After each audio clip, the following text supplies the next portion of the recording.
Deep within the Pentagon's windowless command centers, officials are currently overseeing the largest strategic naval redistribution witnessed since the 2003 invasion of Iraq. Massive Nimitz-class carrier strike groups are being diverted from the expansive freedom of the open Pacific into the claustrophobic confines of the Persian Gulf. This colossal movement of steel and firepower demands a staggering logistical burn rate that exceeds $6 million every single day for fuel. However, this traditional projection of American global power ignores a fundamental and permanent shift in the cold geometry of modern naval warfare. The Persian Gulf is not an open ocean. It is a narrow, shallow, and highly volatile choke point, bordered by thousands of miles of hostile terrain. Sending a multi-billion-dollar supercarrier into these restricted waters is strategically comparable to parking a floating city inside a heavily fortified steel cage. The Iranian defense doctrine is not a mirror of the West, and it does not rely on matching the United States Navy ship for ship. Tehran's strategic leadership understands with absolute clarity that they do not need to destroy the entire United States Navy to achieve their objectives. Their military goal is strictly defined as area denial, making the Persian Gulf either physically impossible or economically ruinous for any adversary to enter. Modern asymmetric war is no longer a contest of absolute destructive power. It is a calculated game of cost, saturation, and systemic disruption. The Iranian strategy begins with the unique geography of the Strait of Hormuz, which creates a natural, inescapable kill box for any approaching fleet. This 21-mile wide channel forces deep draft American vessels into predictable, narrow transit lanes that are perfectly situated for a coordinated coastal ambush. Iran exploits this geographical bottleneck through Tactic 1, the deployment of massive, overwhelming swarms consisting of thousands of fast attack craft. The Islamic Revolutionary Guard Corps Navy operates a vast fleet of small, highly agile speedboats armed with heavy machine guns and torpedoes. These fiberglass vessels are equipped with short-range anti-ship missiles and are specifically designed to operate in coordinated packs of hundreds of units.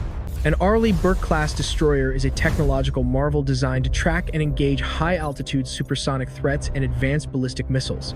Crucially, it is now optimized to simultaneously track and target 300 small boats moving at 40 knots in erratic, unpredictable patterns. The sheer volume of incoming surface targets is intended to saturate the Aegis combat system and rapidly deplete the ship's limited ammunition magazines. Engaging a cheap, mass-produced motorboat with a multi-million-dollar interceptor missile represents a definitive economic defeat for the United States Navy's budget. Even if the swarm fails to sink the vessel, it succeeds in stripping the escort ships of their primary defensive interceptors and kinetic shields. Once the outer defensive screen is completely overwhelmed or depleted, the massive capital ships become dangerously vulnerable to much heavier kinetic strikes. Tactic 2 involves the silent and lethal saturation of the vital waterways using advanced naval mines and intelligent, programmable depth charges.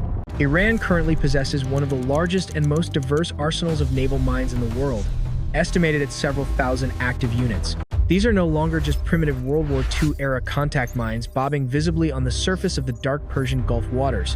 They utilize sophisticated bottom-tethered rising mines that listen specifically for the unique acoustic signature of a passing American Nimitz-class aircraft carrier. Some variations are entirely non-magnetic and constructed from advanced composite materials, making them nearly impossible for standard naval sonar systems to detect. Attempting to clear a complex minefield under active fire in the Strait of Hormuz creates a logistical bottleneck that halts all global movement. A single naval mine costing a few $1,000s can effectively mission kill a nuclear supercarrier worth over $13 billion in seconds. The psychological impact of active mining operations forces the U.S. Navy to operate at a fraction of its intended maneuvering speed. This drastically reduced mobility makes the entire fleet an easier target for the third lethal layer of the integrated Iranian coastal defense. Tactic 3 utilizes mobile coastal defense cruise missiles concealed deep within the rugged and mountainous terrain of the jagged Iranian coastline. The geography of Iran features massive mountainous ridges overlooking the Gulf, providing thousands of natural, hardened hiding spots for mobile launchers. These mobile units can emerge from underground bunkers, fire a radar-guided missile, and relocate to safety before any counterfire can arrive.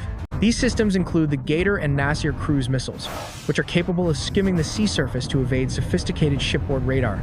Because the flight time across the narrow Gulf is measured in mere seconds, the reaction windows for shipboard defenses are dangerously minimal. American phalanx CIWS systems have only seconds to calculate a precise firing solution against multiple inbound, low-altitude supersonic projectiles. The saturation principle applies here again. The defense must be perfect every time, while the attacker only needs a single successful hit.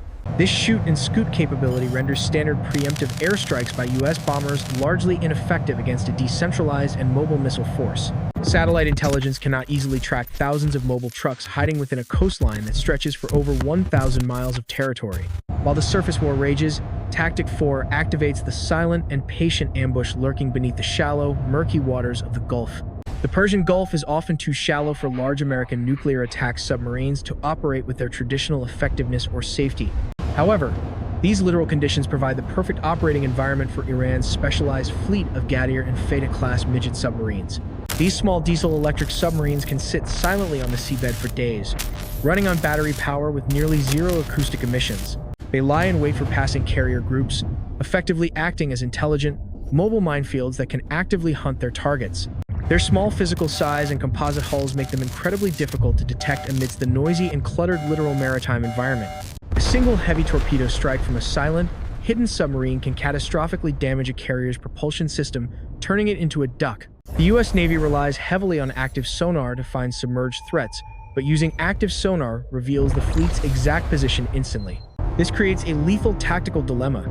Stay silent and risk a submarine ambush, or go active and invite a massive missile barrage. Each of these specific tactics is meticulously designed to layer immense psychological and physical stress upon the defensive systems of the carrier. But the most modern and economically devastating layer of the Iranian strategy is the recent introduction of mass-produced, low-cost loitering drones. Tactic 5 introduces the Shahed drone series, fundamentally altering the economic calculus of fleet air defense operations. Iran launches waves of cheap, slow-moving loitering munitions that cost merely $20,000 to manufacture per unit. To intercept them, US destroyers must fire sophisticated missiles costing upwards of $2 million per individual shot. This asymmetrical exchange rate forces the United States to bankrupt its missile inventory long before the drones are exhausted. The sheer number of inbound threats is designed to overheat radar tracking systems and confuse automated targeting priorities. Even if 90% of the drones are intercepted, the remaining 10% strike critical radar and communication arrays. Commanders are forced to hoard scarce kinetic interceptors for ballistic threats, leaving ships vulnerable to these lower-tier swarms. This creates a dilemma where the fleet is forced to expend its primary defensive capability against disposable, cheap decoys. While the fleet fights for survival at sea, Tactic 6 targets the Achilles heel of the entire operation. Modern fleets cannot operate indefinitely without massive logistical support from nearby friendly ports and airbases. Iran's ballistic missile forces are pre-targeted on regional logistical hubs like the Al Udeid Air Base in Qatar. Precision strikes on fuel depots and desalination plants can render these host bases inoperable within hours of conflict. If regional allies deny the US Navy access to ports due to fear of retaliation, the supply chain breaks. A carrier strike group without a friendly harbor requires a steel chain of oilers stretching back to Diego Garcia. These slow, unarmed supply ships become soft targets for Iranian long-range drones and cruise missiles, severing the lifeline. Without constant resupply of jet fuel and diesel, the most powerful fleet in history becomes a floating museum. The strategy effectively bypasses the heavy armor of the carrier to strike at the soft logistics that sustain it. This is the brutal reality of anti-access and area denial warfare in the confined waters of the Middle East. The objective is not to sink the entire US Navy in a direct, high-seas confrontation reminiscent of Midway. The goal is to inflict such severe damage and economic cost that the operation becomes politically unsustainable. By layering mines, swarms, coastal missiles, submarines, and drones, Iran creates a chaotic, high-friction environment. Each layer of defense forces the American task force to slow down, consume ammunition, and expose its position. The technological superiority of the United States is negated by the tyranny of geography and the mathematics of saturation. A stealth bomber can strike and vanish, but a carrier must stay and endure the constant attrition of exposure. The Pentagon moves these assets to demonstrate resolve, but physically placing them in the Gulf increases their vulnerability. It is a high-stakes gamble where a single lucky strike from a cheap weapon can humiliate a superpower. The defense industry calls this the cost-exchange ratio, and right now, the math heavily favors the defense. Global shipping lanes through the Strait of Hormuz would effectively close, triggering an immediate global energy crisis. The United States would be forced to fight a prolonged suppression campaign just to reopen the waterway. This delay grants Iran the time it needs to disperse its nuclear assets and entrench its political position. We are witnessing the end of the era where naval tonnage alone dictated the outcome of maritime dominance. Control of the sea now belongs to whoever can deny access most cheaply and effectively to the adversary. The massive carriers that served as symbols of absolute power are becoming liabilities in the age of precision warfare. Future conflicts will be decided by supply chains, industrial capacity for munitions, and the willingness to absorb losses. Iran has spent decades building a military specifically designed to exploit the weaknesses of a top-heavy naval force.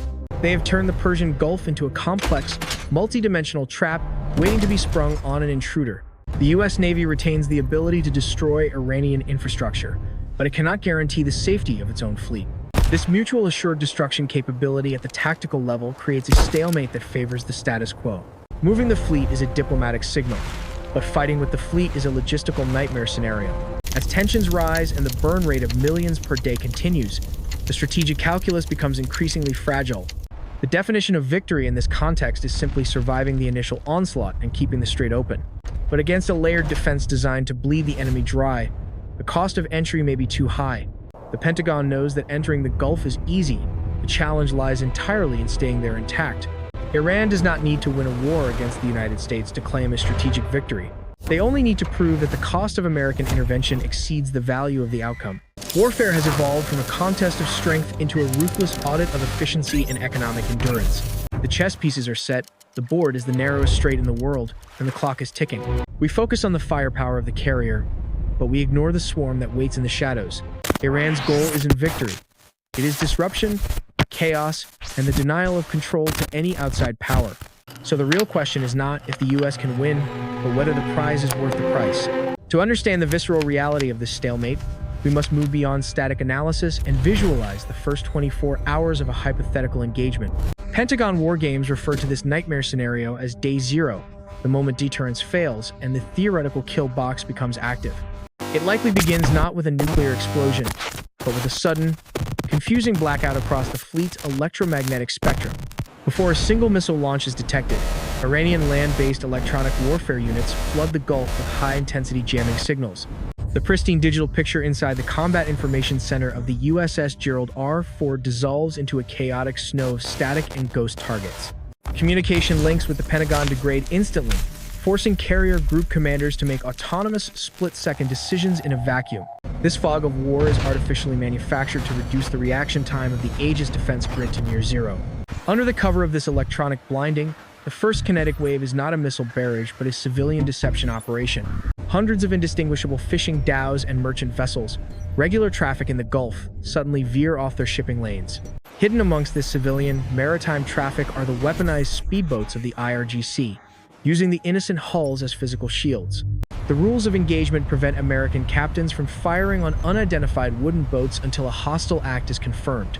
By the time the fishing boats drop their disguise and reveal heavy weaponry, the range is closed to less than 2 miles.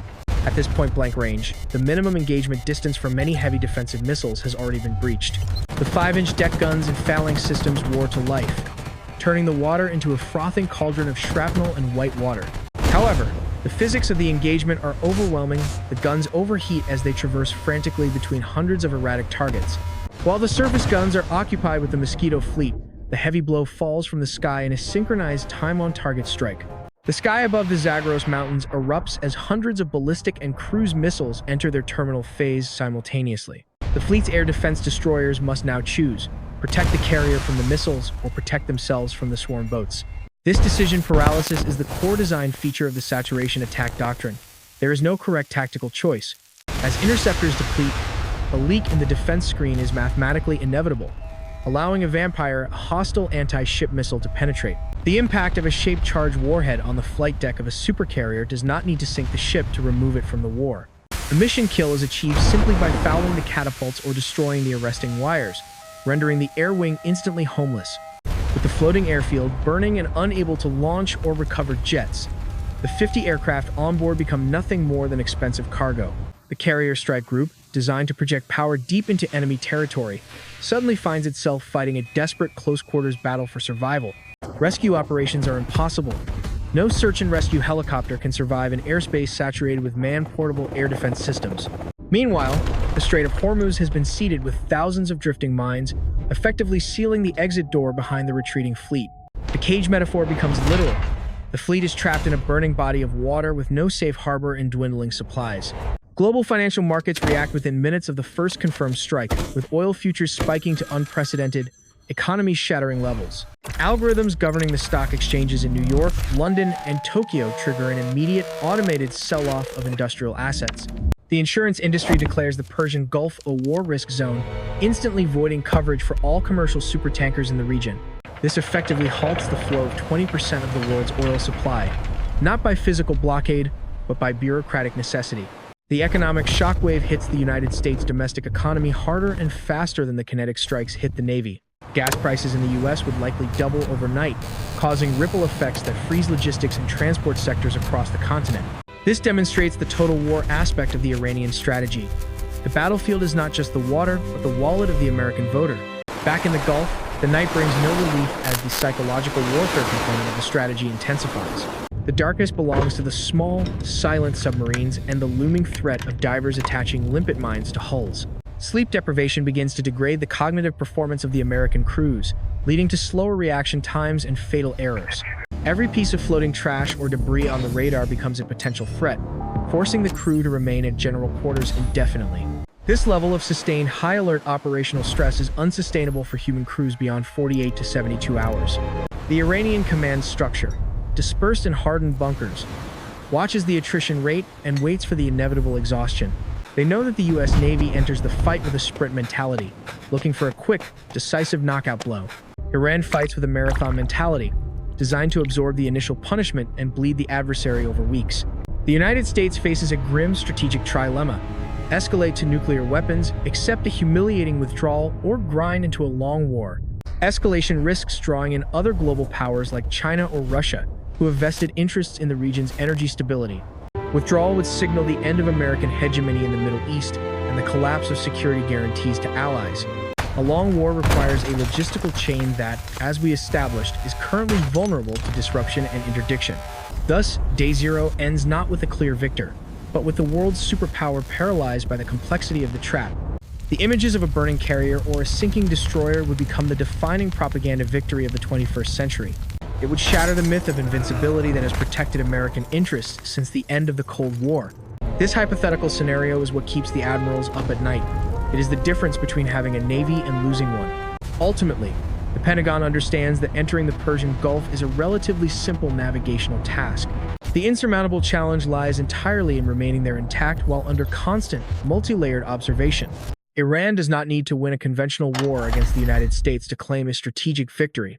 They only need to demonstrate to the world that the cost of American intervention exceeds the value of the outcome. Warfare has evolved from a contest of brute strength into a ruthless audit of economic efficiency and endurance.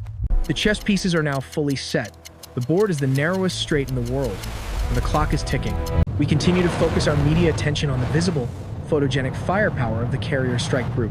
Yet, we dangerously ignore the massive, decentralized swarm that waits patiently in the shadows of the coastline. Iran's strategic goal isn't a traditional military victory involving the capture of territory or the surrender of forces. It is pure disruption, organized chaos, and the absolute denial of control to any outside hegemony. The presence of the fleet is intended as a diplomatic signal to reassure allies and deter aggression. But fighting with that fleet in such confined waters transforms a diplomatic asset into a logistical nightmare. As tensions rise, the daily financial burn rate of millions continues to accumulate without a single shot being fired. This makes the strategic calculus increasingly fragile for policymakers in Washington who face domestic pressure. The definition of victory in this context is simply surviving the initial onslaught and keeping the trade routes open. But against a layered defense designed specifically to bleed the enemy dry, the entrance fee is simply too high. We are witnessing the end of an era where naval tonnage alone dictated the outcome of maritime dominance. Control of the sea now belongs to whoever can deny access most cheaply and effectively to the adversary. The massive carriers that served as symbols of absolute power are becoming liabilities in the age of precision warfare. Future conflicts will be decided by supply chains, industrial capacity for munitions, and the willingness to absorb losses. Iran has spent decades building a military specifically designed to exploit the weaknesses of a top-heavy naval force. They have turned the Persian Gulf into a complex, multi-dimensional trap waiting to be sprung on an intruder. The U.S. Navy retains the ability to destroy Iranian infrastructure, but it cannot guarantee the safety of its own fleet. This mutual assured destruction capability at the tactical level creates a stalemate that favors the status quo. Global observers, from Beijing to Moscow, are watching this standoff to validate their own anti-access strategies. If the U.S. Navy is forced to retreat or suffers significant damage, the global security order shifts overnight. The credibility of American deterrence rests on the hull of a ship that may be obsolete in this environment. It is a high-stakes gamble where a single lucky strike from a cheap weapon can humiliate a superpower. The defense industry calls this the cost-exchange ratio, and right now, the math heavily favors the defense. Global shipping lanes through the Strait of Hormuz would effectively close, triggering an immediate global energy crisis. The United States would be forced to fight a prolonged suppression campaign just to reopen the waterway. This delay grants Iran the time it needs to disperse its nuclear assets and entrench its political position. This scenario forces a reevaluation of every naval procurement plan for the next 50 years. Is it wiser to build one $13 billion ship or 10,000 $1 million drones? The answer to that question will determine the victor of the next great power conflict. The Persian Gulf is the testing ground for this new theory of warfare, a live-fire laboratory for the future.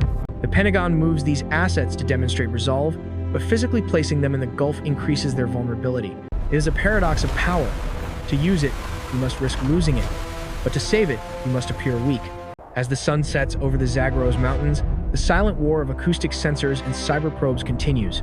The crews on the ships remain at the ready, knowing that the reaction time for survival is measured in seconds. The political leadership bets on the assumption that deterrence will hold and the trap will never be sprung. But history is littered with the wreckage of fleets sent into hostile waters under false assumptions of safety. The real question is not if the United States Navy can win a war against the Islamic Republic of Iran. The question is whether the prize of prolonged influence in the Middle East is worth the price of the fleet. In a world of finite resources and rising peer competitors, that price may simply be too high to pay. The trap is set, the actors are in place, and the cost of entry has just gone up. This is the reality of the redistribution, a gamble of empires played out on a board of water and oil. We focus on the firepower, but we should be counting the costs. Because in modern warfare, the one who goes bankrupt first loses. The chess pieces are set, and the world is watching.